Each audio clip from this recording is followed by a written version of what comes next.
Halo, selamat pagi semuanya. Senang berjumpa kembali bersama Pak Jawanri. Pada kesempatan ini kita akan kembali belajar bersama-sama ya, yaitu belajar mengenai topik globalisasi. Lebih tepatnya, upaya menghadapi globalisasi dalam masa-masa sekarang. Oke, nah ini seperti biasa ya, kita sebelum belajar ya, kita perlu sebagai bagian dari warga negara yang baik, kita harus tetap menyanyikan ya sebagai bagian refleksi kecintaan kita terhadap bangsa dan negara kita. Mari kita menyanyikan lagu ya, itu tujuan pembelajaran kita pada hari ini, yaitu peserta didik, para ananda semuanya diharapkan dapat menganalisis minimal satu upaya menghadapi dampak globalisasi dalam bidang ekonomi, politik, dan melalui semangat kebangsaan Indonesia yang kritis dan tepat. Kaitannya dengan globalisasi. Ada yang tahu, yang sudah kenal siapa tokoh ini? Ya, ini adalah Jerome Pauline. Ya, Jerome Pauline ini adalah orang Indonesia yang kuliah di Jepang ya, gitu ya. Dan sekarang udah selesai, jadi udah kembali ke Indonesia. Maka dia sudah menjadi YouTuber terkenal, juga buka pelaku usaha. Ini yang kita kenal dari Jerome Pauline. Nah, sekarang bagaimana kisahnya dengan, adakah kaitannya dengan globalisasi? Tentu ada ya, karena globalisasi lah dia bisa mengikuti perkuliahan di Jepang gitu ya, melalui apalagi ada beasiswa juga. Nah, ini juga salah satu contoh kalau bisa kita lihat nanti dari dia ini gitu ya, bisa mampu menghadapi globalisasi dan memanfaatkan proses globalisasi itu dengan baik. Nah, mari kita lihat apa saja upaya menghadapi globalisasi. Tapi memang ini ada isunya ya, kadang-kadang kan dengan adanya globalisasi itu yang ditakuti itu adalah budaya-budaya asli kita itu.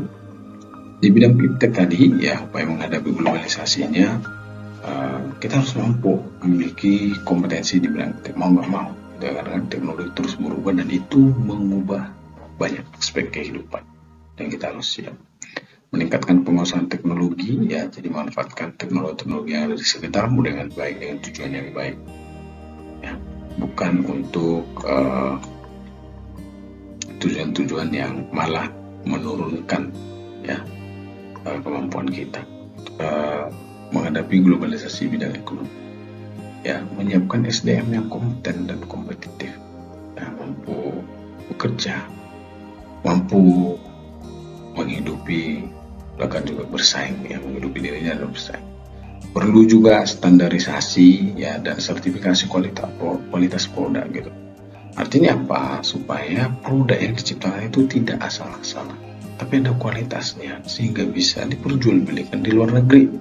Jadi pangsa pasarnya itu bukan hanya di Indonesia saja di bidang komunikasi ya, termasuk memilih dan memanfaatkan alat komunikasi secara tepat ya. Jadi tidak harus banyak media sosial, tapi kita gunakan yang sesuai dengan kebutuhan kita, memanfaatkan alat komunikasi demi kemajuan masa depan, memilih informasi yang tepat gitu dan berguna juga.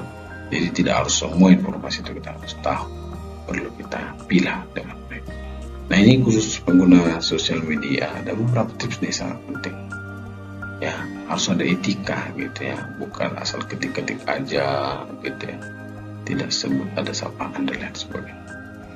Kemudian sangat penting sekali supaya tidak terjadi misinformasi dan banyaknya hoax. Jangan sembarangan membagikan informasi, link-link tertentu.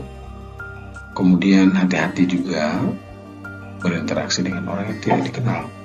Ya, ini sangat penting, apalagi kamu anak remaja ya sekarang ini. Itu jangan karena lihat orang bule atau cowok ganteng atau cewek cantik kamu langsung terpesona. Kemudian sebagai kesimpulan besar untuk menghadapi globalisasi itu sangat penting sekali menerapkan profil pelajar Pancasila. Apa itu profil pelajar Pancasila? Yang pertama, perlu memiliki iman untuk beriman bertakwa kepada Tuhan yang Maha Esa dan berakhlak mulia. Dan sebagai orang-orang yang percaya dalam Tuhan, ya, gunakan imanmu dalam kehidupan sehari-hari. Kemudian mandiri, ya, mampu informasi dicari betul, digali lagi dengan baik. Kemudian kreatif, ya, menggali, berkreasi terus menerus.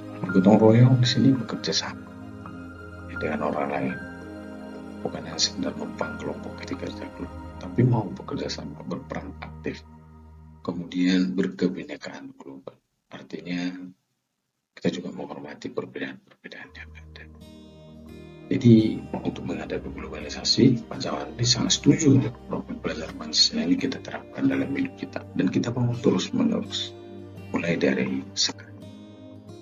Nah, sebagai kesimpulan dan refleksi, silakan dituliskan apa yang menjadi kesimpulanmu dalam pembelajaran dalam menghadapi upaya mengatasi globalisasi, sekaligus refleksi diri, ya, bagaimana kamu menghadapi globalisasi di masa sekarang ini yang terus menerus. Demikian pembelajaran yang bisa Pak Jawandi sampaikan. Untuk evaluasi pembelajarannya, ini ada linknya, akan Pak Jawandi kirimkan ke grup WA kita. Silakan dikerjakan.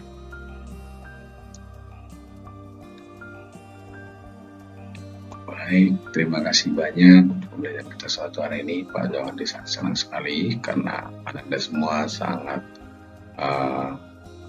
aktif, ya, dan mau berkontribusi untuk pembelajaran kali ini.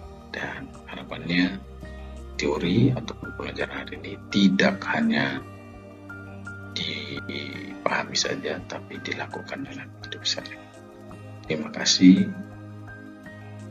Selamat pagi.